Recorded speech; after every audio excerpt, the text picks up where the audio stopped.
Hey guys, how's it going? Michael Troy here. Today we're looking at Adjectiveless Spider-Man by Todd McFarlane, specifically issues guest starring Wolverine. So we got Wolverine and Spider-Man by McFarlane. How cool is that? Throw in a little Wendigo for good measure and you're good to go. Hit subscribe and like, and I'm going to cue the intro and I'll be right back. It's Troy TV. Comic book art critiques. Sarcastic ways. Representing geeky gaze. Sadie's comics rule the day. Hurry up and turn that page. Michael Fitz Troy. Alright, so this was like a great time in comics when Todd McFarlane was on Spider-Man 9 and 11. I think that this is guest starring Wolverine, and Todd McFarlane was just like killing it. Every month was exciting. You know, this is when he first started writing on his own, so maybe it's not the best written stories on the planet, but it has some of the most exciting art at the time. Like, everybody loved Todd McFarlane's Spider-Man. He brought such great energy to it. He definitely will go down in history as one of the great Spider-Man artists, I feel anyway. It was really exciting and cool that he had Wolverine guest star. Remember when Wolverine was guest starring in that issue of the Hulk, and Todd McFarlane drew that great cover with Wolverine's claws, and in the reflection you see the Hulk. So, I mean, Todd McFarlane draws just great, fun characters. I wish he would do more art. You know, I feel like he's always doing something, inking, contributing here and there, but I would definitely just love to see more of his art. So let's go ahead and look at some of these back issues of Adjectiveless Spider-Man, guest starring Wolverine. This is part 2 of 5, so we're going to look at part 2 and 4. How exciting is that? So that's as spoiler-y as it's going to get. And so Todd McFarlane, pencils, inks, story, Rick Parker, letters, Gregory Wright, colors, Jim Salicrup is the editor, longtime Spider-Man editor. Wonder whatever happened to him. Wolverine fighting, oh, I thought that was Sabretooth at first, but it's funny because, you know, after this Spider-Man run, Todd's art was just freaking on fire. It was amazing. Spider-Man was selling so well. Loved Spider-Man, loved this book. Loved when Wolverine, I mean, how cool is this page right here? It's funny because Todd McFarlane's art is a little wonky. You know, his anatomy isn't perfect, and, you know, there's a lot of, I mean, he's not the most refined classical artist by any means. He's got a little cartooniness, his anatomy is a little wonky, and his characters look a little bloopy, for lack of a better word, but there's just undeniable energy. I remember being an Infinity Inc. fan, and I had a subscription, so when they used to do comic book subscriptions, so when I started getting issues drawn by Todd McFarlane, they were just so fun. Like, he definitely honed his craft, like, drawing comics, but he was bringing, like, exciting page layouts and just doing, like, real collage-y kind of different things that you weren't really seeing, so it definitely was something that people were taking notice of. And then he jumped ship to Marvel, specifically, I think on the Hulk is kind of where he really started with Marvel, and he just developed so much on the Hulk and just like really came into his own kind of signature style and was really great. But like I said, like some of the stuff he was doing on Infinity Inc. was really cool and exciting. And he did Invasion too, that DC crossover. And what did he do, like the first issue or two, and then before jumping ship to Marvel? Had to break up that series, didn't you? Thanks a lot, Todd. But Bart Sears finished it, and he was a great artist. I love Bart Sears. Pretty underrated artist, if you're fans and or familiar with his stuff. I mean, Todd was just doing all this great stuff. It's interesting, Todd gets a lot of the credit for sort of this spaghetti webbing, it would become known as, but there were other artists doing it before that. I want to say Michael Golden may have been the first time I saw it on that famous Marvel poster that you could send away for, which I wish I had, but I don't. And then Art Adams like followed him on that. So Todd McFarlane may have popularized it, but he certainly didn't invent the wheel on that, kids. I'm sorry to burst your bubble, but that's just the way it is. But I mean, he did, I feel like, sort of bring the big eyes into vogue. They were just doing the normal sort of standard Spidey eyes, and I think some of that was resisted in the beginning, but then once you start selling like a certain point and people are just like raving and loving and you're becoming like this big fan favorite, I think it gives you a little more license and room to sort of make those artistic decisions and change things and streamline things. And artists have done that over the years. Interesting, this is, quick sidebar, but that's how Power Girl got such a large chest. It became kind of a running joke, and the artists started trying to like outdo each other. Or one artist in particular, I forget who it was.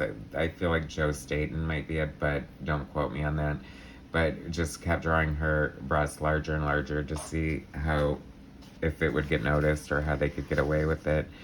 And it sort of just became the norm, which interestingly enough, right? But that's fine. I love Power Girl. I think she's freaking awesome. It's funny. I feel like how cool is that? I love Wendigo. I feel like this was sort of just like when Todd McFarlane started writing and drawing his own Spider-Man. I mean, the writing was, Todd McFarlane's writing is, take it for what you will. I mean, I don't think he's a horrible writer. I just don't think he's the best writer on the planet. He definitely had some of the shortcomings of newbie writers, like way too verbose. I mean, this spilled over into Spawn. It's like, this is like Chris Claremont level exposition, like just way too much. You know what I mean? It's like, I don't mind reading a comic book. I kind of miss the days when it actually took a few minutes to read a comic book and you were getting some exposition and background and, detail about the characters and more insights and stuff like that. But sometimes it's just flowery and just like rambling and going on and on and on unnecessarily. And I feel like that's like the sign of a rookie writer or an amateur writer. Just so you know, for all you budding writers, like edit your there is something to be said about editing. I mean, like, don't say in 50 words what you can say in 10.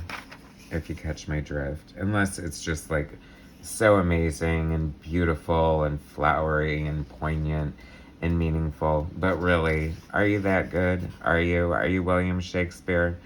I don't think so. Like, this is a great example here. Like, this shows what I love about comic books and how an artist can utilize the skills and tools at hand. This is just good storytelling.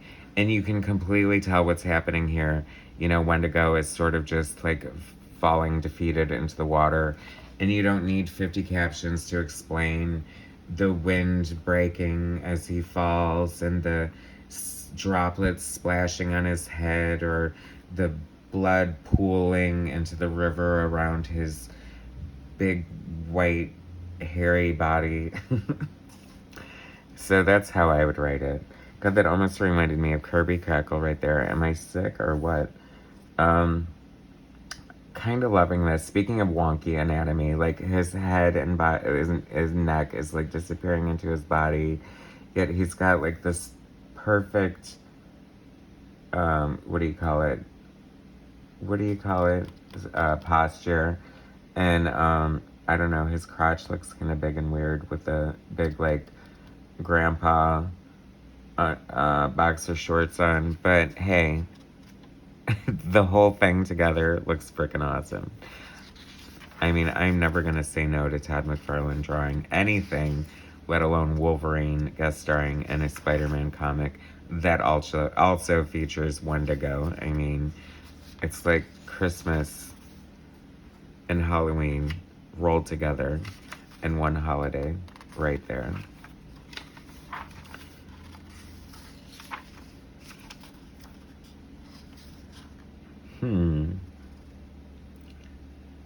We'll Wolverine doing a little surgery with his claw, and of course he chooses to use his middle claw. So he's whipping the bird to the readers, which I am completely in support of. That's the claw I would use if I had to remove some weird bone-like bullet from Wendigo's hide. I don't know. I don't know what's going on here. I'm sure it's very deep and interesting. But look at this art. Oh my god, it's so good. I love it. You know, I was going to say, because Todd McFarlane went to do Spawn after that, and that's when they were using, like, great paper and better printing and Image Comics. And it really did showcase his art a lot better. And nuttily enough, because look at all this freaking detail, how crazy. I just love how Todd just goes crazy with all his little noodling and all his detail, and he just goes for broke every single time. And then when he moved to Spawn, he was doing the art. Like, art is already done, for those not in the know. Although digitally has sort of changed the game, but, you know, this is like a 6 by 10 inch comic book, and the art was done at 10 by 15. And then certain artists, Kirby was certainly known for that, doing twice up, doing like double the size rather than time and a half. And just the benefit to that is that you get to pack in a lot more detail. I mean, the downside is that because printing was crap, a lot of those details would just fall out anyway because of the quality of the printing. And the other downside to that, what was I gonna say? Oh, is that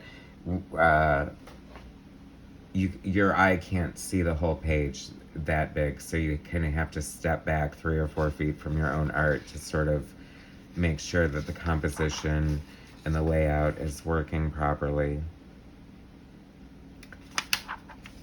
You didn't know this was going to be educational, did you? So that's just a couple of issues. I mean, super cool. Oh my gosh. Like, if you don't have this, if you're a Todd McFarlane fan, or just a Wolverine fan, or a Spider-Man fan, or just love cool art, I totally recommend this. I think there might be an omnibus out now of the Spider-Man, or a trade paperback or something. Or just find the back issues. Todd McFarlane's Spider-Man is definitely a feast for the eyes. It's a gift in the history of comic book to comic book lovers, and I just love Todd McFarlane's art. And of course Spawn is great, but nothing is gonna top Todd McFarlane on Spider-Man.